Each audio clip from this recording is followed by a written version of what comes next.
Então, João 3, do verso 16 até o verso 21, diz assim: porque Deus amou o mundo de tal maneira, que deu o seu Filho unigênito, para que todo o que nele crê não pereça, mas tenha a vida eterna. Porquanto Deus enviou o seu Filho ao mundo, não para que julgasse o mundo, mas para que o mundo fosse salvo por ele. Quem nele crê não é julgado.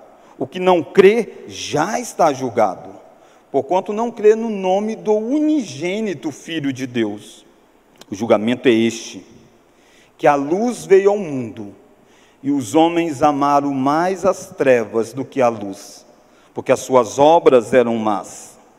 Pois todo aquele que pratica o mal aborrece a luz, e não se chega para a luz, a fim de não serem arguidas as suas obras. Quem pratica a verdade, aproxima-se da luz, a fim de que suas obras sejam manifestas, porque feitas em Deus. Vamos orar? Ó Deus, nos dê a graça de sermos alimentados pela Tua Palavra, que o Teu Santo Espírito nos visite com graça, com poder, para que a Tua voz seja ouvida e aplicada aos nossos corações. Oramos em nome de Jesus. Amém. Irmãos, uma das histórias marcantes do Antigo Testamento é aquela história que envolve Abraão, quando Deus pede para Abraão oferecer o seu único filho, o seu filho amado, em sacrifício a ele. É uma cena forte, onde Deus diz para Abraão que Abraão deve pegar o Isaque e levar e oferecer em holocausto. O holocausto, para aquele que porventura não saiba, era uma oferta que você queimava toda. Então deveria colocar um menino, matá-lo e queimá-lo em oferta ao Senhor. É um pedido muito forte. E só faz isso se Abraão de fato amar o Senhor mais do que todas as coisas. E a cena vai decorrendo, o nosso coração vai ficando apertado, e quando Abraão está pronto para matar o menino, ciente de que ele mataria e Deus o ressuscitaria, afinal de contas a promessa era em Isaque, Abraão, por fé, está pronto para imolar a criança. Uma voz vem e grita: Abraão, Abraão, não sacrifica a criança, porque eu sei que tu me amas, eu sei que você guarda a minha palavra, eu sei que você estava disposto a sacrificar o próprio filho. Quando a gente olha, a gente fica impactado, marcado. Eu lembro de uma pessoa que certa feita disse: pastor, eu não quis nem... Quando eu vi uma história sobre essa aí, uma certa feita, eu não tinha entendido direito, eu falei: rapaz, eu não quero saber desse Deus não, como é que Deus manda matar filhos, né? Então não estava compreendendo ainda bem toda aquela história. Mas quando a gente olha para isso, a gente deve ser lembrado de que aquilo que nós vimos Deus pedir a Abraão, e Deus interrompe Abraão de fazer, porque Abraão já evidencia o seu amor para com Deus, o próprio Deus fez alguns anos depois. João 3,16 vai dizer para nós deste ato de Deus entregar o Filho dele por nós, como prova do seu amor para conosco.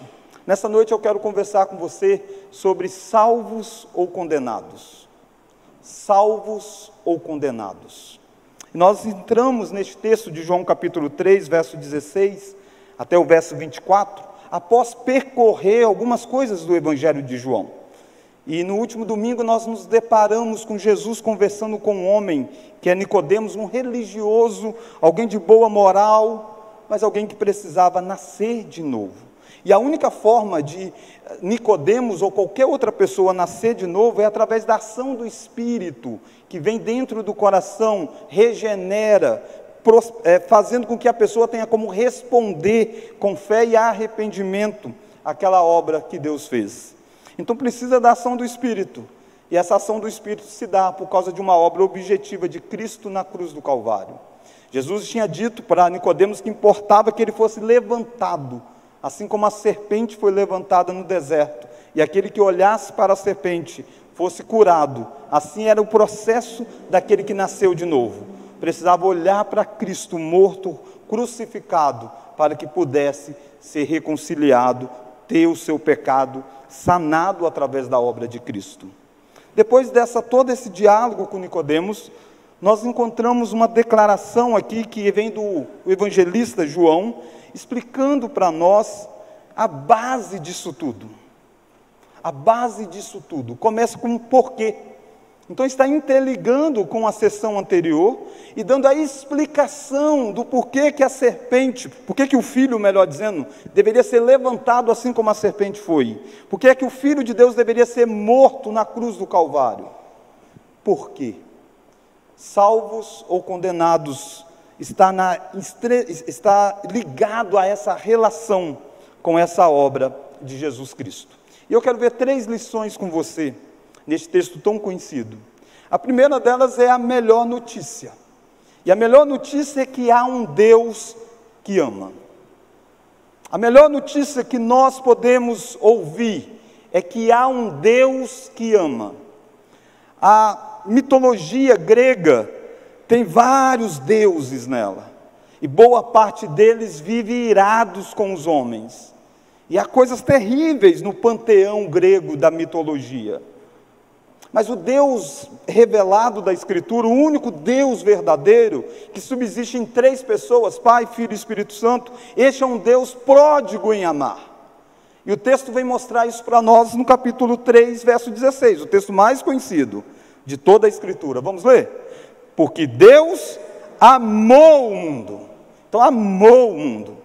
E o amor está conectado com as pessoas da Trindade. O amor é uma das características marcantes em Deus, porque Deus ama na sua relação trinitária. Você vai encontrar no Evangelho de João várias vezes a palavra amou, a palavra amar. Boa parte delas do capítulo 13 a 17. Aí você tem uma enxurrada do termo grego que foi aqui utilizado e traduzido como amor. E você encontra o Pai, o Deus Pai, que ama o Deus Filho. Você encontra o Deus Filho dizendo que ama o Deus Pai. Você encontra Jesus dizendo que ama os seus discípulos. E você encontra Jesus exigindo que os seus discípulos o amem. Percebe? O amor estava nos membros das pessoas da Trindade. Era um amor intratrinitário, antes de criar o mundo. Pai amava o Filho amava o Pai amava o Espírito amava o Pai. O Filho amava o Espírito amava o Filho. E de repente este amor que é intratrinitário, dentro da Trindade, é agora aplicado para seres que estão fora da Trindade, que eram seres criados à imagem e semelhança de Deus. Eu e você fomos alcançados por um amor que o próprio Deus nutria entre as pessoas da própria Trindade. E essa é a beleza da Escritura. Assim como o Pai me ama, Jesus ama a nós, ele chega a dizer.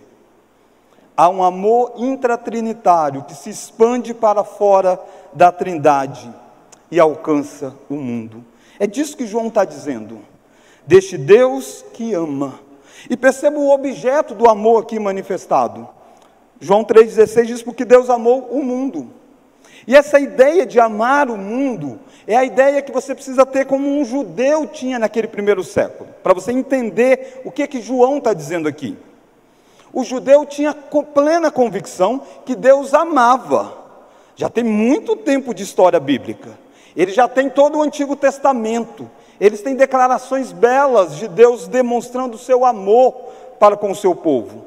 Eles têm, por exemplo, a declaração também de advertência, quando Deus fala através de Malaquias, eu vos tenho amado. Mas vocês perguntam, em que eu tenho amado vocês? E ele diz, eu não escolhi vocês. Então o judeu vivia convicto de que Deus o amou, de que Deus amou Israel, que Deus escolheu Israel. A grande questão é que a maioria dos judeus começou a ter uma visão fechada em si mesmo e não entendia que esse amor de Deus iria chegar nos confins da terra. Era muito difícil para um judeu do primeiro século entender que o amor de Deus seria derramado sobre pessoas de outra raça. Veja o livro de Atos e você vai ver a dificuldade que foi para Paulo pregar o evangelho ao primeiro gentil. O quanto que ele teve que se explicar, como que Deus teve que agir. Veja as cartas do Novo Testamento, veja Atos 15, um concílio tem que se reunir para debater como é que é essa história de amor de Deus chegando aos gentios. E João está dizendo exatamente isso, que o amor de Deus é extensivo a todos os tipos de pessoa. Naturalmente que ele não está dizendo de um amor de Deus que alcança todos os indivíduos. Nós sabemos, à luz do próprio Evangelho de João, que Deus ama as suas ovelhas. E as suas ovelhas estão em todo lugar do mundo. As suas ovelhas são crianças, são idosos, são jovens, são velhos, são ricos, são pobres, são pessoas das mais diferentes nacionalidades, e é disso que João está dizendo. Deus amou o mundo. O amor de Deus não era restrito à nação de Israel mais. O amor de Deus alcançaria os lugares mais improváveis, e o tipo de gente mais improvável. Aliás, o próprio Evangelho de João ilustra alguns casos assim. O amor de Deus salva um líder religioso como Nicodemos, importa nascer de novo. Salva uma mulher moralmente impura, ferida pelos dramas da vida, como a mulher na beira do poço.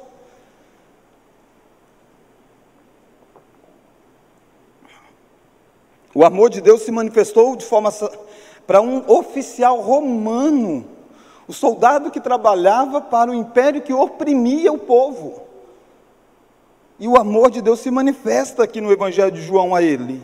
Se manifesta um homem coxo, que estava esquecido pelos seus, vivia à beira do poço tantos anos e ninguém que o lançava lá. Está no João capítulo 5. Se manifesta em João 6 através das pessoas famintas, que iam em busca de alimento, e Jesus olha para eles. Jesus diz que eles são ovelhas como quem não tem pastor. O amor de Deus se revelou até mesmo para alguns inimigos de Jesus. Por um cego em João capítulo 9, para uma família em luto em João capítulo 11. Há vários tipos de pessoas, das mais diferentes classes representadas, mostrando para mim e para você que o amor de Deus, há uma boa notícia, há um Deus que ama. E o amor de Deus é incondicional. O amor de Deus não é baseado naquilo que nós somos, mas sim baseado naquilo que Deus é. Eu e você nessa noite precisamos ser lembrados que há um Deus que ama. Isso muda tudo. Isso muda quem você é. Isso muda a forma como você vive. Você muitas vezes vive amargurado, porque você acha que ninguém ama você, e você fica cobrando que todos te amam, ou que você precisa se amar mais. Esse é um grande slogan dos nossos dias. Você precisa se amar mais. Isso é falácia. Na Escritura, o único momento que é dito sobre você ser amado, é que Deus ama você. Isso faz toda a diferença.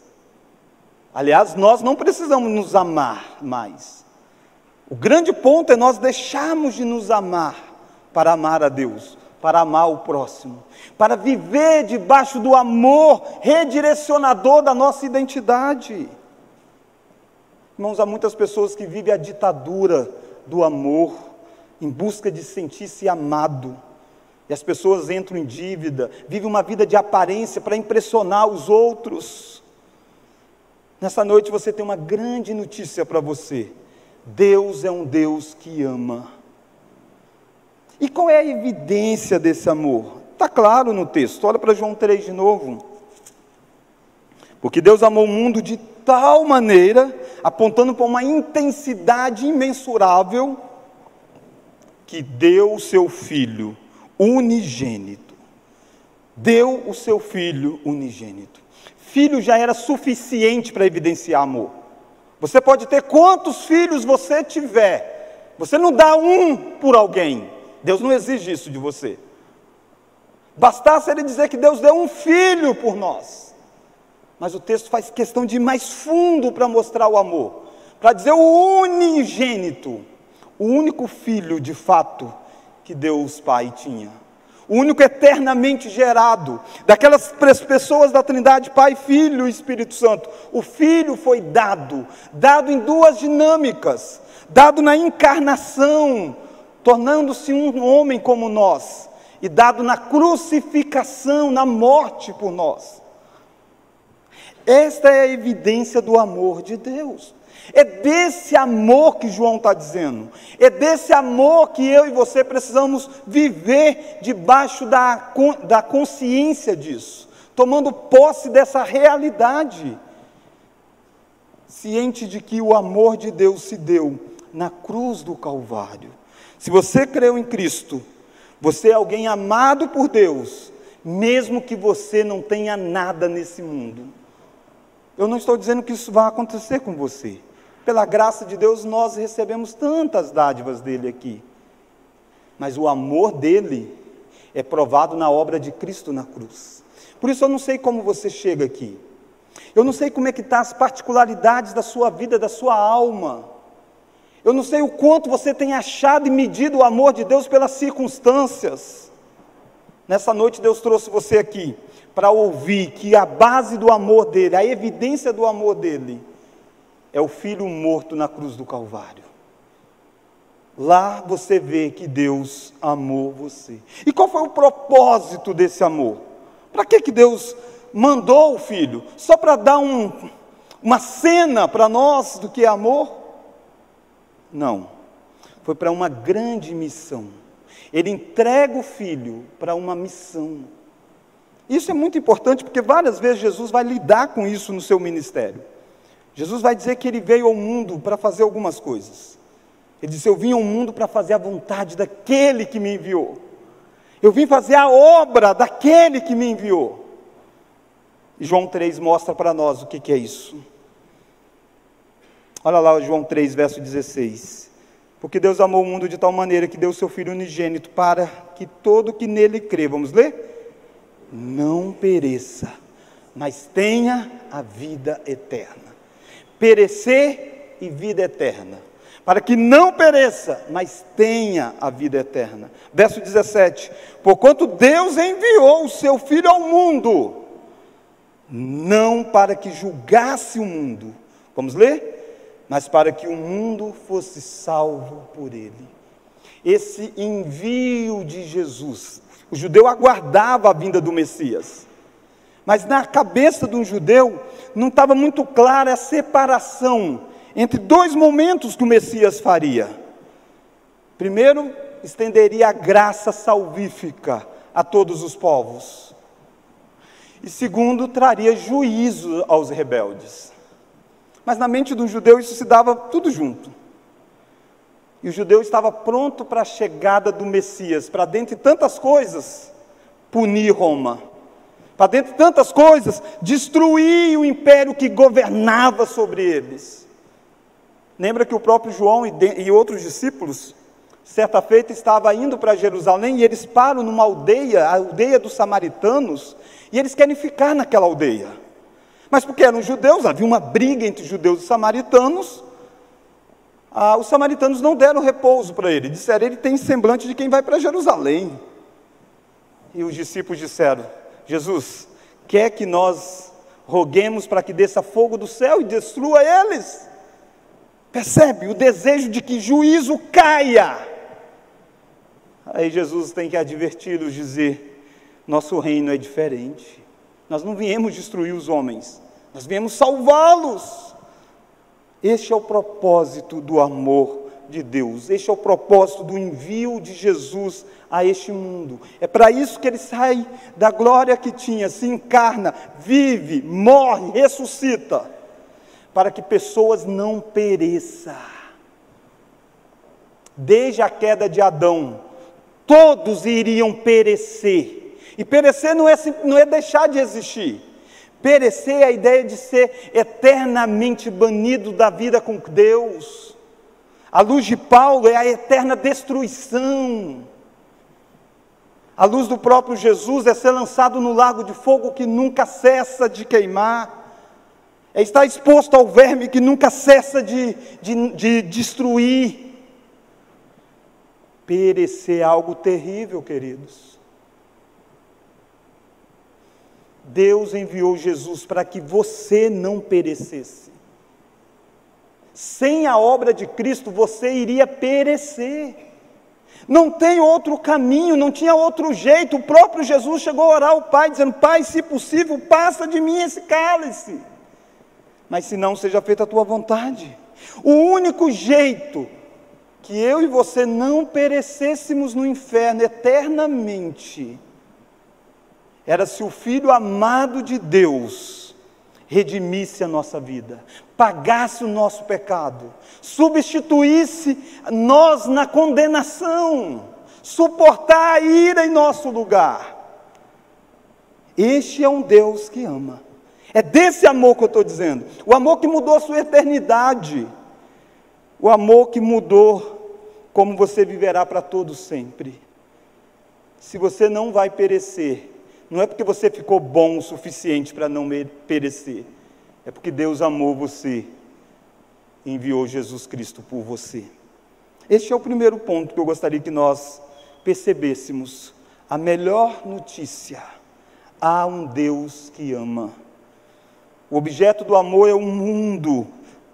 A evidência desse amor é a entrega do Filho. E o propósito deste amor é fazer com que os seus filhos não perecessem. Mas há uma segunda lição que eu quero olhar com você. Nessa noite você não tem apenas uma ótima notícia, a melhor notícia sendo anunciada. Há também uma solene advertência que precisa ser feita.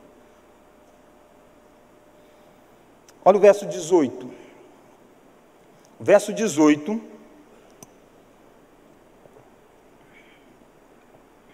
diz assim: vamos ler? Quem nele não crê, verso 18, vamos juntos? Quem nele crê não é julgado. O que não crê já está julgado, porquanto não crê no nome do unigênito Filho de Deus. Irmãos, a doutrina do amor de Deus muitas vezes é mal interpretada. A doutrina do amor de Deus não é base para um universalismo hipotético. Não significa que Deus, tendo amado o mundo, significa que todos os indivíduos do mundo vão terminar bem na história. Aquele que não crê será julgado. Aquele que crê não é julgado. Esta é a única divisão que de fato importa na história. A sociedade gosta de dividir, mas a única divisão que de fato Deus mostra na Escritura é a divisão daqueles que creem em Cristo e daqueles que não creem em Cristo, daqueles que serão condenados e daqueles que estão absolvidos. E essa é a grande realidade que você tem que perceber. Cristo veio, morreu, ressuscitou, mas aqueles que não crêem na obra de Cristo está condenado, continua condenado. E perceba que a ideia é de que ele já está, porque ele já está recusando, porque naturalmente todos nascem debaixo de uma sentença. Não pensa você que ao nascer alguém nesse mundo, ele nasce salvo, ele nasce debaixo de uma ira. Ele é descendente de seres rebeldes contra Deus. E ele vai mostrando essa rebeldia contra Deus à medida em que ele vai avançando na sua idade. E o jeito dele ser salvo é crer na obra de Cristo. Mas se ele não crê, ele já está julgado, ele já está condenado, já há sentença sobre ele. Por isso que eu e você precisamos nessa noite não apenas ouvir sobre o amor de Deus, precisamos pensar se nós cremos realmente em Jesus. E crer não é acreditar. Há um crer que é muito vago. Há um crer num país que tem grande porcentagem de números como sendo cristão, que é vago.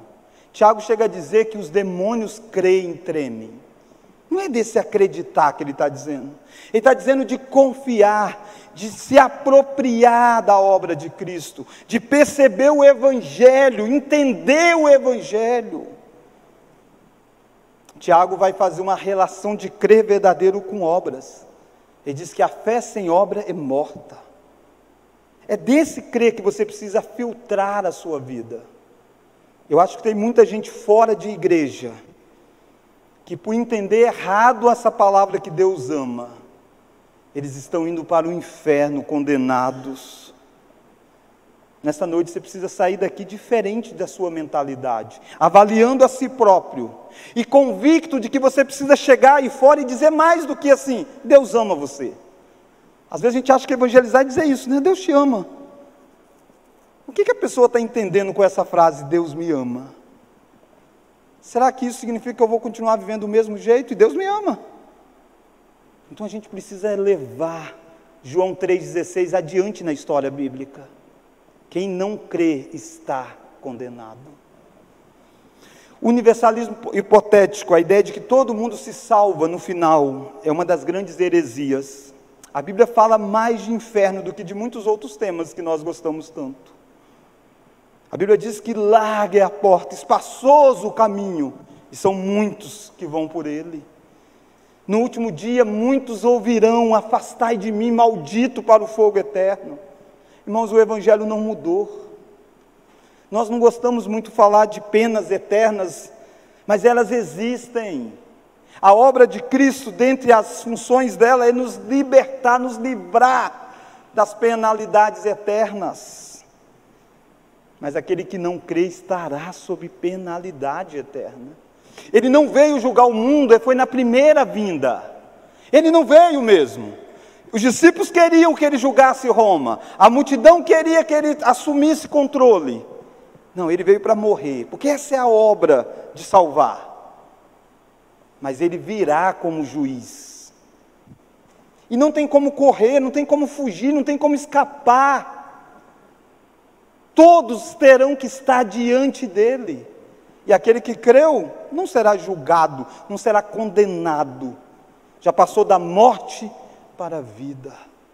Aquele que não creu, ele já vive hoje como um condenado e receberá a sentença definitiva no final.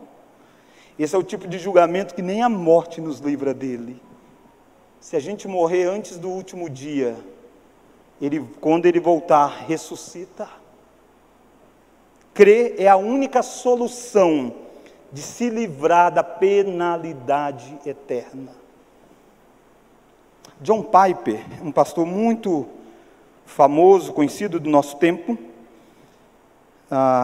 ao pregar nesse texto, ele diz algo interessante, e eu quero compartilhar com você.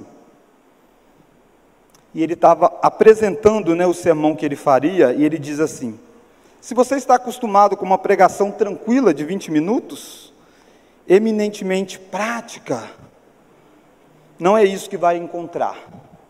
E aí ele vai definir o que ele faz quando ele sobe no púlpito. Eu prego 2 vezes esse tempo, 2 vezes 20 minutos aproximadamente, 40 minutos. Eu prego 2 vezes esse tempo. Não tento ser eminentemente prático, mas prestar um serviço para a eternidade. E eu definitivamente não sou tranquilo. Sinto como se estivesse na borda de um precipício, chamando eternidade, falando a pessoas que podem cair nesse precipício a qualquer momento, falando como quem terá de prestar contas a respeito daquilo que disse. Irmãos, o que nós fazemos aqui todo domingo é falar sobre algo que tem impacto na eternidade. Não é um discurso diante de pessoas apenas.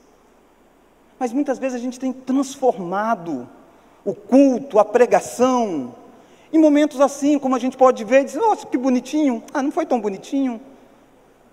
Como se isso não tivesse repercussão para a eternidade.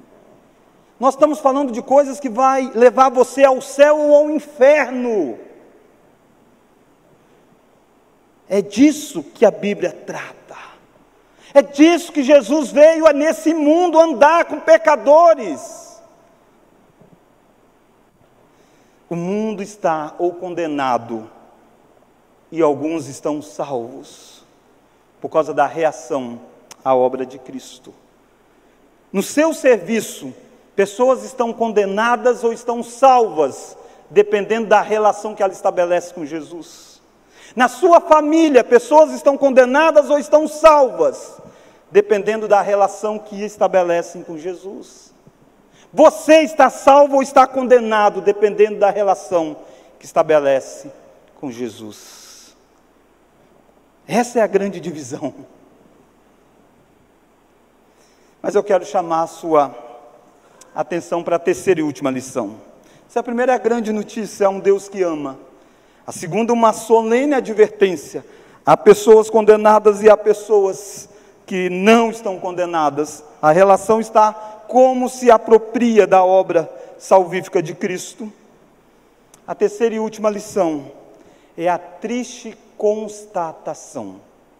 O que será que faz com que pessoas não creem em Cristo Jesus, não creem verdadeiramente, não deposita a sua confiança em Cristo, não abandona a sua velha vida, não se arrependem dos seus pecados? O que será que faz com que alguém não creia na pessoa bendita de Jesus morrendo na cruz do Calvário?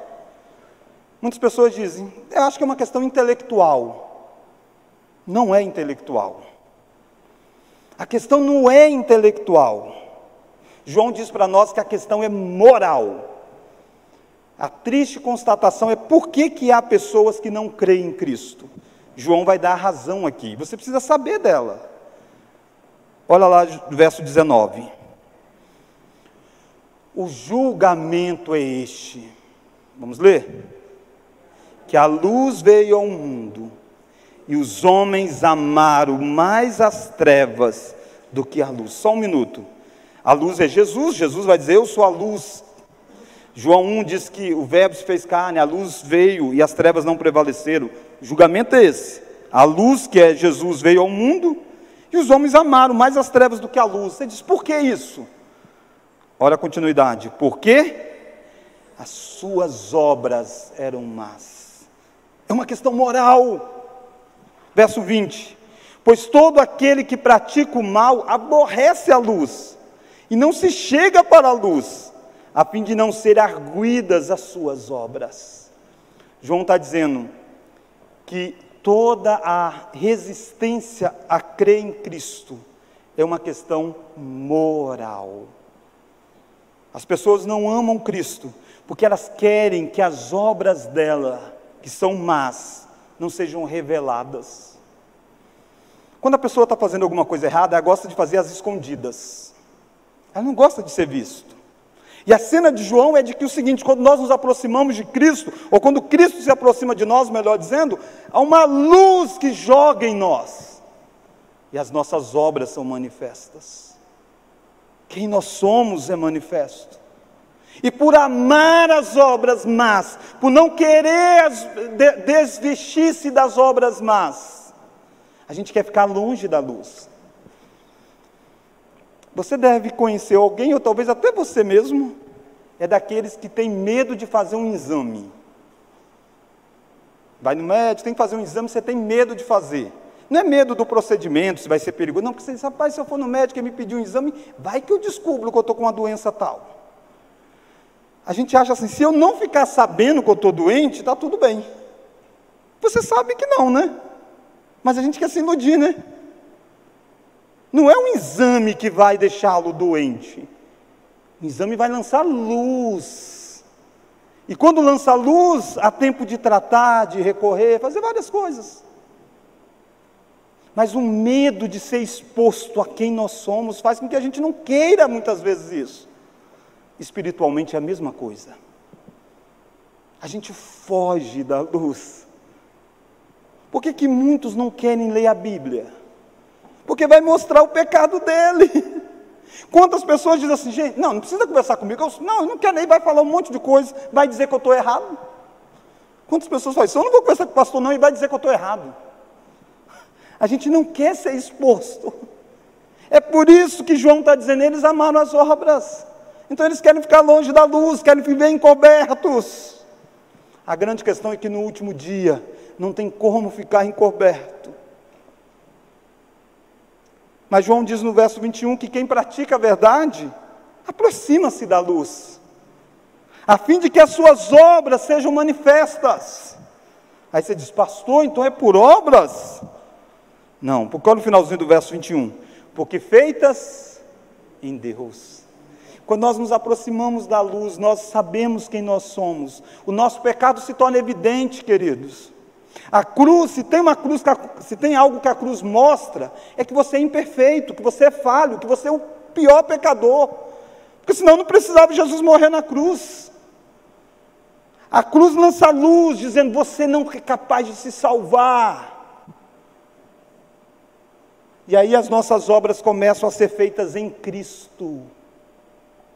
Crendo em Deus, se apropriando da obra de Cristo, crendo que as nossas obras imperfeitas, mas as obras de Cristo que são perfeitas, podem ser vistas diante dos homens.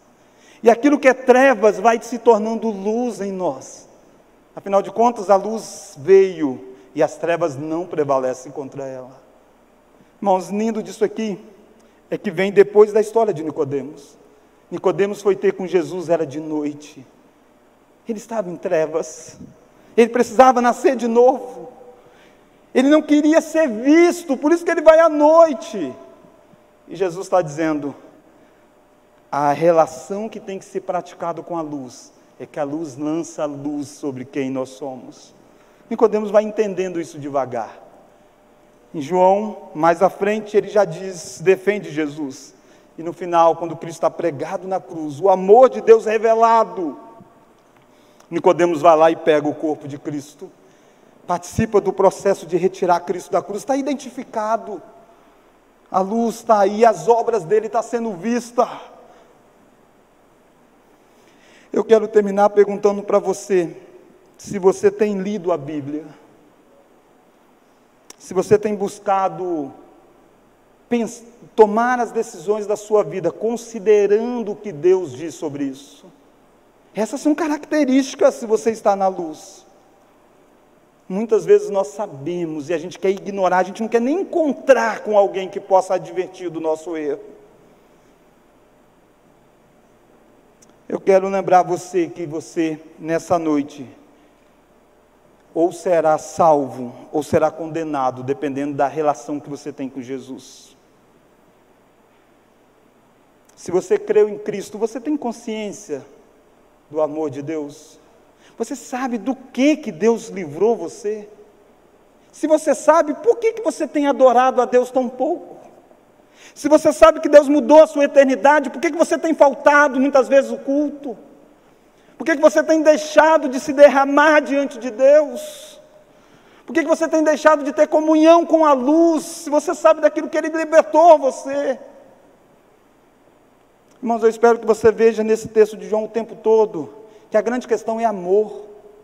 Deus amou e enviou o Filho. Os homens amaram as suas obras que eram más, e por isso não amaram ao Filho.